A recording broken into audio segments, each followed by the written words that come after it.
It's January 1st, and these birders are observing a flock of teal passing in the distance.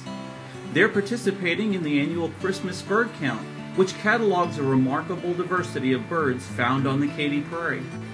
The Katy Prairie has long been known among birders as a place to find large concentrations of ducks, geese, and shorebirds during the winter, but it's a great place to visit at any time during the year. We've recorded over 300 species of birds on the prairie.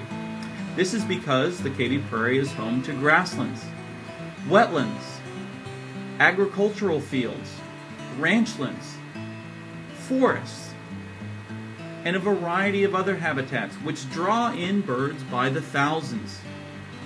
So come out and discover why the Katy Prairie is a flat-out wonderful place for both birds and bird watchers.